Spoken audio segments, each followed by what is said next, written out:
اعوذ باللہ من الشیطان الرجیم بسم اللہ الرحمن الرحیم جند ما هنالک محزوم من الاحزاب کذبت قبلہم قوم نوح وعاد وفرعون ذو الاوتاد وثمود وقوم لوط واصحاب الایکۃ اولئک الاحزاب ان کل الا کذب الرسل فحق عقاب صدق اللہ العظیم۔ یہ بھی ایک لشکر ہے ان میں سے کہ جو اس سے پہلے ہلاک کیے جا چکے ہیں، ان کی قسمت میں بھی اب اسی طرح کی ہلاکت لکھی جا چکی ہے۔ اگلی آیتوں میں ذکر ہو رہا ہے جیسے قوم نوح، قوم ہود، اور اسی طریقے سے ذو الاوتاد، فرعون، ثمود اور قوم لوط، یہ سب ہلاک ہوئی ہیں۔ اسی طرح سے اب یہ قریش بھی جو ہے معلوم ہوتا ہے کہ اسی انجام سے دوچار ہونے کا فیصلہ کر چکے ہیں۔ کذبت قبلہم قوم نوح، جھٹلایا تھا ان سے پہلے قوم نوح نے اور عاد نے، وعاد وفرعون، اور فرعون ذو الاوتاد میخوں والا، کیونکہ ان کا لشکر بہت بڑا تھا، تو جب وہ لاؤ لشکر کے ساتھ چلتے تھے تو بہت سے گھوڑوں پر اور خچروں پر تو صرف وہ جو کھوٹے ہوتے ہیں کہ جن سے کہ خیمے گاڑے جاتے ہیں اس کے لیے، تو وہی لدے ہوئے ہوتے تھے۔ وثمود، اور قوم ثمود، وقوم لوط، لوط کی قوم، واصحاب الایکہ، اور یہ قوم شعیب جو بن والے تھے، اولئک الاحزاب، یہ ہیں وہ جماعتیں، یہ ہیں وہ گروہ، یہ ہیں وہ قومیں کہ جو ہلاک ہو چکی ہیں۔ ان کل الا کذب الرسل، ان سب نے رسولوں کی تکذیب کی، فحق عقاب، تو وہ میرے سزا کے اور میری عقوبت کے مستحق ہو گئے۔ وما ينظر هؤلاء الا صيحة واحدة ما لها من فواق، اور یہ لوگ بھی اب منتظر نہیں ہیں مگر صرف ایک چنگھاڑ کے، ایک ہی چنگھاڑ ہوگی ہماری طرف سے، ما لہا من فواق، جس میں کوئی وقفہ نہیں ہوگا، یہ ایک مسلسل۔ آپ دیکھیں کہ اگر کوئی زوردار آواز مسلسل چلے تو یہ انسان کی ہلاکت کا ذریعہ بن جائے گی۔ کبھی کبھی لاؤڈ سپیکر میں خرابی ہوتی ہے اور اس کی گونج پیدا ہوتی ہے، بسا اوقات نماز کے دوران اس کا تجربہ ہوتا ہے تو جو کیفیت پھر ہو جاتی ہے انسان کی، حالانکہ وہ چند سیکنڈز کی بات ہے، 1-2 منٹ کی بات ہے، لیکن اگر زوردار آواز مسلسل چلے، ویسے بھی آج ہمیں معلوم ہے کہ یہ ساؤنڈ ویوز جو ہوتی ہیں یہ بھی ایک قسم کی انرجی ہے، اور ان ساؤنڈ ویوز کے ذریعے سے بھی یہ سارے کا سارا جو نظام ہے درہم برہم ہو سکتا ہے۔ یہ اگر اتنی زوردار ویوز ہوں تو ان سب کو توڑ پھوڑ کر رکھ دیں گے جو کہ مادی یہ اس وقت عالم ہے۔ تو ان وما ينظر هؤلاء، مطلب اللہ تعالیٰ کو کوئی اور بہت بڑا کوئی کام کرنے کی ضرورت نہیں ہوتی قوموں کو ہلاک کرنے کے لیے، ایک چنگھاڑ،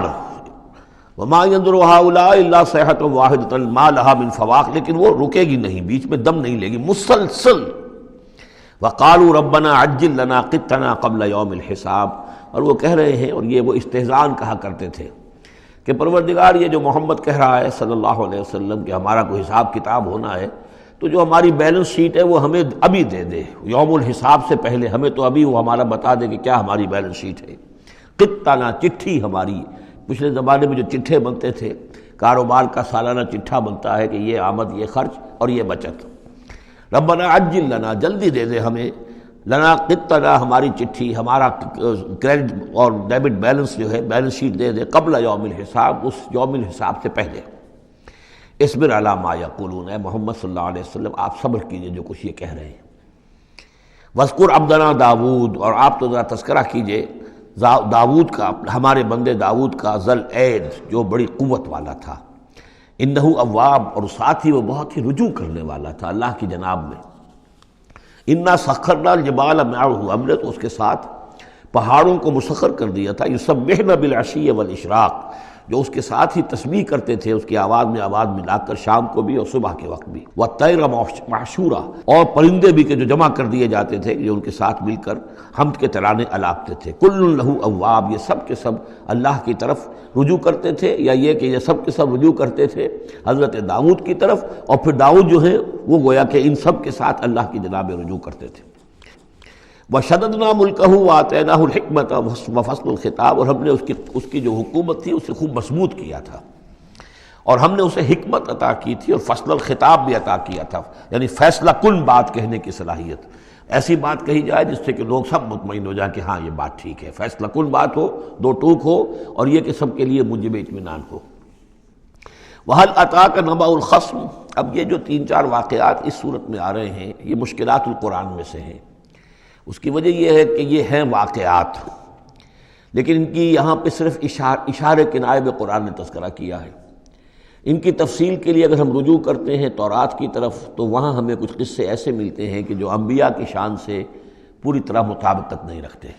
لہذا ایک بہت ہی یوں سمجھیے کہ ایک ہمارے لیے شش و پنج کا مسئلہ ہے کہ مفسرین واقعہ تو اس طرح کا ہے، معلوم ہوتا ہے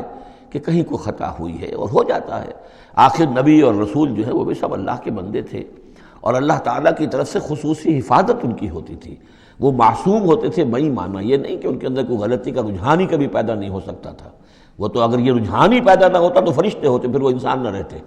جب تک وہ انسان تھے تو اس رجحان کے پیدا ہونے کی نفی ہم نہیں کر سکتے، لیکن یہ کہ اللہ انہیں بچا لیتا تھا، روک لیتا تھا۔ تو وقت کے اوپر بچا لینا، روک لینا، جیسے حضور کے بارے میں آتا ہے کہ آپ اپنی وہ نوجوانی کے دور میں حضور فرماتے کہ 2 مرتبہ میں نے ارادہ کیا کہ وہ جو میلے ہوتے تھے جہاں پر کچھ وہ قصے کہانیاں ہوتی تھیں، وہاں پر فوش گوئی بھی ہوتی تھی، شاعر جو ہیں وہ ایسے ایسے اپنے قصیدے سناتے تھے، اپنے معاشقوں کی تفاصیل بیان کرتے تھے، تو 2 مرتبہ حضور کہتے ہیں میں نے ارادہ کیا کہ میں بھی ان میں جاؤں، دیکھوں کیا ہوتا ہے، وہاں پہ میں بھی شریک ہوں، لیکن دونوں مرتبہ یہ ہوا کہ فاصلے پر ہوتا ہوگا، ظاہر بات ہے کہ عین مکے میں تو نہیں تھا وہ، تو جیسے عکاس کا بازار جو ہے وہ ذرا فاصلے پر لگتا تھا، تو راستے ہی میں کہیں تھوڑی دیر آرام کرنے کے لیے بیٹھے ہیں اور نیند آ گئی ہے، ساری رات سوتے رہے، صبح آنکھ کھلی ہے، تو اللہ تعالیٰ نے بچا لیا کہ وہاں جانے کی شکل ہی پیدا نہیں ہوئی، حالانکہ ابھی نبوت آپ کو ویسے تو نبی پیدائشی نبی ہوتے ہیں، نبوت تو حضور فرماتے ہیں کہ مجھے مل چکی تھی جبکہ ابھی آدم کی روح جو ہے وہ ان کے جسد میں پھونکی نہیں گئی تھی، والآدم بین الروح والجسد، تو عالم ارواح میں بھی نبی کی روح جو ہے وہ تو اپنی اسی امتیازی شان کے ساتھ تھی، لیکن یہ کہ نبوت کا ظہور ہوا ہے جب آپ کی عمر 40 برس کی ہوئی ہے، لیکن اس سے پہلے بھی بچپن میں بھی اور لڑکپن میں بھی اور اس کے بعد آگے جو ہے جوانی اور نوجوانی میں بھی اللہ پوری طرح حفاظت کرتا ہے، لیکن حفاظت کا مطلب یہی ہے کہ کوئی غلط بات کا ارادہ اگر پیدا ہو بھی جائے کسی وجہ سے تو اللہ تعالیٰ ایسے انتظامات کر دیتا ہے کہ اس کی تکمیل کی نوبت نہیں آتی۔ اب یہ جو ایک واقعہ ہوا ہے حضرت داؤد علیہ السلام کا، اس کے پیچھے جو قصہ بیان کیا گیا ہے جو تورات میں ہے، وہ تو یہ ہے کہ ان کی بہت سی بیویاں تھیں، یہ جو تعدد ازدواج 4 کی پابندی تو حضور کی شریعت میں آ کر ہوئی ہے، ورنہ اس سے پہلے تو آپ کو معلوم ہے بادشاہ لوگ جو ہوتے تھے ان کے حرم ہوتے تھے بڑے بڑے، تو حضرت داؤد علیہ السلام کا بھی بڑا حرم تھا، بیویاں تھیں بہت سی،